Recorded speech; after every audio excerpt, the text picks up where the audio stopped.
guys, welcome back to my YouTube channel. I hope you guys are doing well. It is your Dimma again in the house, and this time around I'm alone. I'm not with my husband because this topic today I really want to discuss about it, and maybe probably I will also speak to my husband concerning this. Maybe we can come together, and I want to find out his opinion when it comes to things like this. Okay, it's a critical topic, but this is especially for me because being a children teacher for many years now in the church, and I have come to realize so many things. I've interacted with the children, I have taught them, we have been together, we have discussed. And when I saw this on the internet, I'll read it to you. When I saw this on the internet, it kind of hit me, and it's still something that I really want to talk about, and I want to also know your opinion on things like this.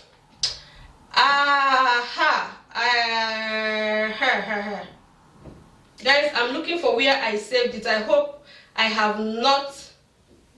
Okay, I have it here. It says Addison even shared a new picture of their modern family. Addison Cooper and his ex still live together to raise baby Ward. Okay, it's about a couple who got divorced, but they have a child. And in this article, I read this from the Oprah magazine. In this article, it shows where the father of the baby was carrying the baby, very beautiful baby. I don't know if you can see him. And the article says that the man and the woman, they still live together in a house, in an apartment, just to raise the boy, the baby. Okay.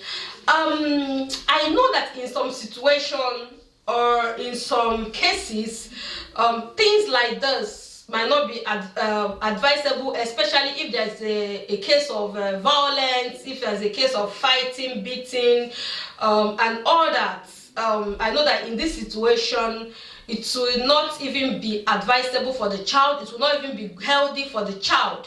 But the thing is that before it escalates, if you are married, before the issue escalates to the level where you have to start beating, when you have to start kicking yourselves, you have to start you become violent, you become so angry and bitter, and you get to the level of beating, and you get to a level of do or die affair. Okay, can we just say, okay, when you perceive as parents that if you don't go your separate ways now, if you don't divorce, or if you don't just look for solution now, it will get to a point where we will not be able to communicate anymore. Okay guys, before I go into the matter, before I go deep inside what I feel about this, I want to say this. Everyone that was together, that was one divorce, was one sweetheart, love. Yes, there's some cases too that people were deceived into it and all that, I understand, but let's assume that it was love from one person or the two people. It was love at a certain point, and you came together, you married, and you had children. Okay, I believe that before you decide to have kids, before you decide, make up your mind that you want to have kids, that means there is part of you that you are willing to give away. That is it. Let's go into the Bible. If God wasn't willing to give Jesus to us, there's no how we will have the righteousness. There's no how we will be the seed of Abraham that we are today. So he has children, and he has given part of his life to us. And the same thing applies to us in a physical realm, like the way we are living here today. When you have a child, it's not going to be all about you anymore. There is part of you, no matter how you go, no matter what you do, it will never be like, this is Janet. It will always be like Janet and the son, or Janet and the children. So that chapter of you being just you has been closed. So before you make up your mind that you want to have a child, that means you have made up your mind that I believe that you have made up your mind that, okay, for me, I believe that I would have made up my mind that this part of me, or half of me, or even all of me is now for my child. So at what point will you now say, okay, we know that it's not advisable, or it was not God's plan that a woman should raise a child all by himself, or a man to raise a child all by himself or all by herself. It is a collective effort, both from the two parents. And if God didn't want it that way, that means it wouldn't have happened. God wouldn't have said a man or a woman. Probably God will make it in a way that a man will be able to impregnate himself and he will have children. So, but God had a plan that is both of them, male and female, that should be able to train a child. So this is it. At what point do you think that you will get to, and then you find out that you have a child, and you know the marriage is heading to a point where both of you will not be able, or might not be able, to be together anymore to train the child. That atmosphere will be polluted with fight and other things. The bitterness will not be able to allow both of you to come together anymore to train up the child, or to give the child at least the love as a parent. He will have a father and he will have a mother. So before it gets to that point, I don't pray it gets to that point in anybody's life, okay? But when it gets to that, when you find yourself that maybe there was a mistake somewhere, or there was something wrong somewhere and all that, what are you going to do about it? If you as a father or as a mother has given part of your life to that child, are you going to allow that part of your life to be destroyed? Are you going to allow that part of your life to be over? Are you going to give it, throw it in the moon, just because you and your partner cannot, you are no longer lovers, or you don't love yourselves anymore, or things did not work out for you? Okay guys, why I am talking about this is because there is so much single parenting here in Europe, so much single parenting. And sometimes I wonder, especially when the father says, oh, the mother cannot, I will not allow my mother. Okay, there's what is called 100% right, 50% right. When a child is born, both parents will sign. That means they all have equal right, 50-50, they all have equal right towards the child. And in some cases, when things go sour, they go to court and all that. They will not divide the right. They will say, okay, the mother have 80% of the rights, and they say the father have 30%, or they still have 50-50%, but now the father have to come in this way and the mother have to come in this way. And in so many cases, let me not say, in so many cases, women are like, a lot of them will say, oh, I don't want my child, the man, to come close. He has a new girlfriend now, or he has a new wife now. I don't want him close to the child. Do you think, as a mother, that part of your husband or your boyfriend or whatever that was taken away from him, do you think you are able to nourish that part of him? Or you are able to nourish your own part that was given to a child? That is the question. So, I want every one of us to think about this. Everybody must not live together after divorce. Everybody must not find themselves living together after divorce. Everybody must not do that. But can we all create an atmosphere where we say, I am good with the father of my baby, or the mother of my baby, we are good, but because I have given part of me to this child, and she has given part of her to this child, can we come to a middle point where we say, okay, we are no longer in love, I have my life, you have your life, but because there is something that we have produced, we freely, nobody forced you to have a child, you have this child, and it is our responsibility as parents to nurture the child and give him all the love that he needs, even if we are not going to live together. I know so many people might not find it easy, and I know that there are so many people also who are there. If there is atom of violence and you are there, both of you are saying because of the child that you are there, because of the child, and both of you are fighting violence, know that mentally you are also destroying the child. If both of you cannot live together anymore, you are mentally destroying the child. So you are destroying part of you also that you have given to the child. That is not what I'm talking about. I'm talking about those who are freely, they just call themselves and say, okay guy, this is not working and all that, but we have produced a child. We have produced a child. How do we come to terms? How do we manage the situation so that we see that this child is giving the best out of life? I think this is what this article is all about. That is the lesson behind it.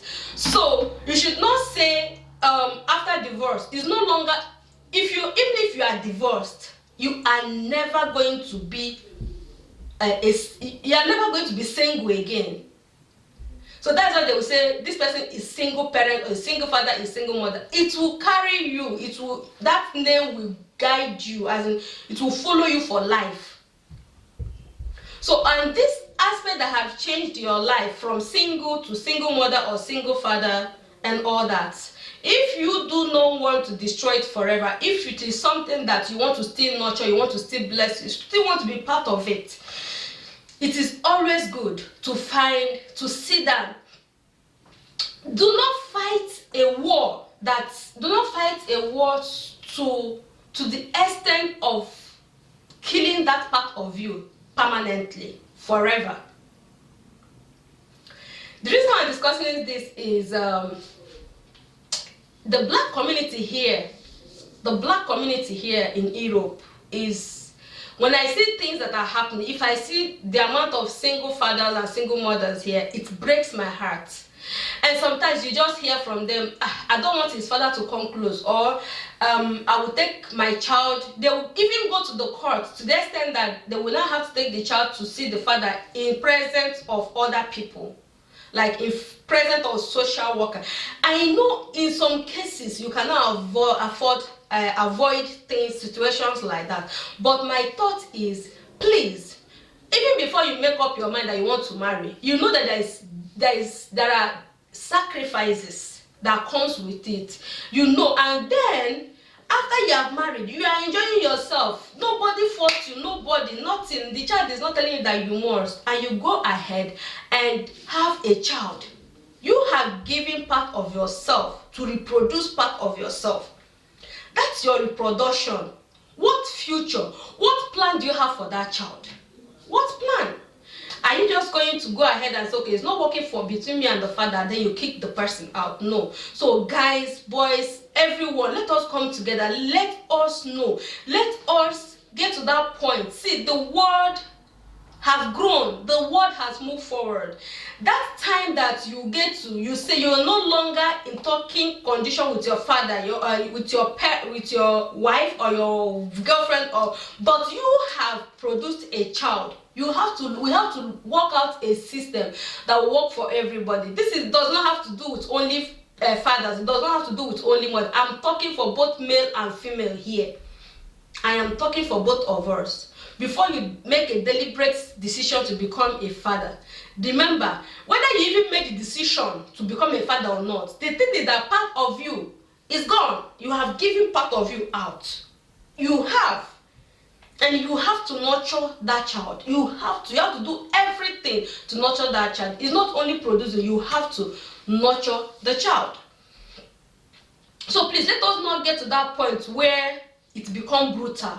It becomes so sad. It becomes so hard for you guys to live together, and then you see that the father and the mother, they are always fighting, and nobody is considering the part of you that you have given away. Nobody is nurturing it. Nobody is thinking about you. You are just selfish as parents. You are just selfish as a father. You are just selfish as a mother.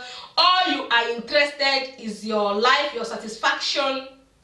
You only fight for your life and satisfaction when you have not produced someone, when you have not given part of yourself out. But as soon as you have given part of yourself out, it's no longer about you. It's no longer about you. You don't understand? It is no longer going to be just about you. It's going to be us. You is gone. It's going to be all about us.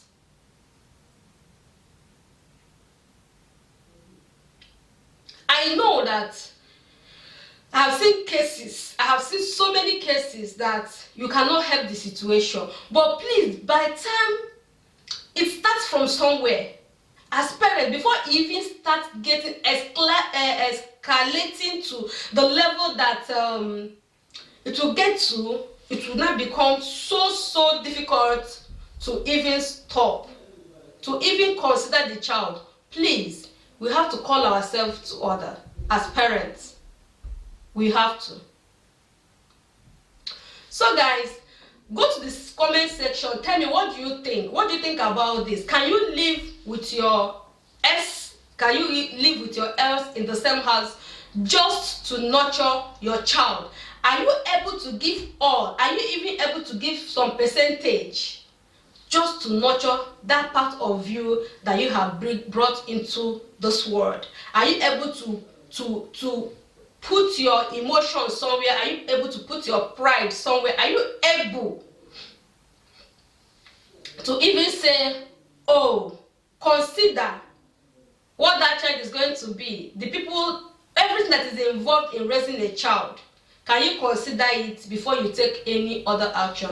Before you say, I don't want the father of my children to come close, he is evil, he is this. Can you consider the mental health of that child?